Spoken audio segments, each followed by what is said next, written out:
കൊച്ചിയിൽ നടക്കുന്ന ആഗോള നിക്ഷേപക ഉച്ചകോടിയിലെ നിക്ഷേപകരുടെ പങ്കാളിത്തം പ്രതീക്ഷ നൽകുന്നതെന്ന് വ്യവസായ ലോകം. വൻകിട നിക്ഷേപകർ കേരളത്തെ കൂടി പരിഗണിക്കാൻ ആരംഭിച്ചു എന്നത് നല്ല സൂചനയാണെന്ന് പ്രമുഖ വ്യവസായി നവാസ് മീരാൻ പറഞ്ഞു.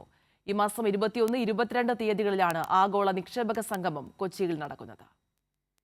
ഈസ് ഓഫ് ഡൂയിങ് ബിസിനസ് റാങ്കിൽ ഏറ്റവും പിന്നിലായിരുന്ന കേരളം ഏറ്റവും മുന്നിലേക്ക് എത്തുന്നതാണ് പ്രതീക്ഷ നൽകുന്ന ഘടകമെന്ന് നവാസ് മീരാൻ പറഞ്ഞു. സമീപകാലത്ത് സർക്കാരും വ്യവസായ വകുപ്പും മന്ത്രിയും സ്വീകരിച്ച നടപടികൾ നിക്ഷേപത്തിന് പറ്റിയ നാടാണ് കേരളം എന്ന ബോധ്യം നിക്ഷേപകരിൽ സൃഷ്ടിച്ചിട്ടുണ്ട്. കേരളമാണ് ഈ കഴിഞ്ഞ ഒരു അടുത്ത കാലത്ത് ഏറ്റവും കൂടുതൽ തടസ്സങ്ങൾ മാറ്റിയ ഒരു സ്റ്റേറ്റ്.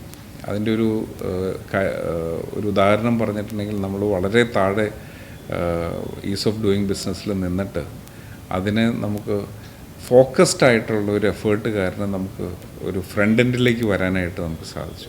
കൊച്ചിയിൽ നടക്കുന്ന നിക്ഷേപക സംഗമത്തിൽ ലോകത്തിൻ്റെ വിവിധ ഭാഗങ്ങളിൽ നിന്നുള്ള 4000-ഓളം നിക്ഷേപകരാണ് ഇതുവരെ രജിസ്റ്റർ ചെയ്തത്. ഇത് നല്ല സൂചനയാണ്. ഇൻവെസ്റ്റേഴ്സ് വരുന്നു എന്നുള്ളത് തന്നെ ഒരു ശുഭപ്രതീക്ഷയാണ്. ഇൻവെസ്റ്റേഴ്സ് കേരളത്തെ കൺസിഡർ ചെയ്യുന്നു എന്നുള്ളത് തന്നെ ഒരു ശുഭപ്രതീക്ഷയാണ്. നമുക്ക് കിട്ടിയ ഏറ്റവും വലിയ അഡ്വാൻറ്റേജ് എന്ന് പറയുന്നത് ഈസ് ഓഫ് ഡൂയിങ്ങിൽ നമ്മുടെ റാങ്കിങ് മോളിൽ പോയപ്പോൾ പലരും അവരുടെ ഇൻവെസ്റ്റ്മെൻറ്റ് ഡിസിഷനിൽ കേരളവും കൂടി ഉൾപ്പെടുത്താനായിട്ട് തീരുമാനിച്ചു. അപ്പോൾ അതാണ് എനിക്ക് തോന്നുന്നത് ഈ തവണ സമ്മിറ്റിൽ ഇത്രയധികം പാർട്ടിസിപ്പേഷൻ ഞാൻ മനസ്സിലാക്കിയെടുത്തോളം ഏകദേശം 4000 ചില്ലാനം രജിസ്ട്രേഷൻ കഴിഞ്ഞു. ഈ മാസം 21, 22 തീയതികളിൽ കൊച്ചിയിൽ നടക്കുന്ന ഇൻവെസ്റ്റ് കേരള ആഗോള നിക്ഷേപക ഉച്ചകോടിയിൽ 25 രാജ്യങ്ങളിൽ നിന്നുള്ള നയതന്ത്ര പ്രതിനിധികൾ ഉൾപ്പെടെയുള്ള പ്രമുഖർ പങ്കെടുക്കും. സംസ്ഥാന വ്യവസായ വകുപ്പാണ് സംഘാടകർ. സാലി മുഹമ്മദ്, കൊച്ചി.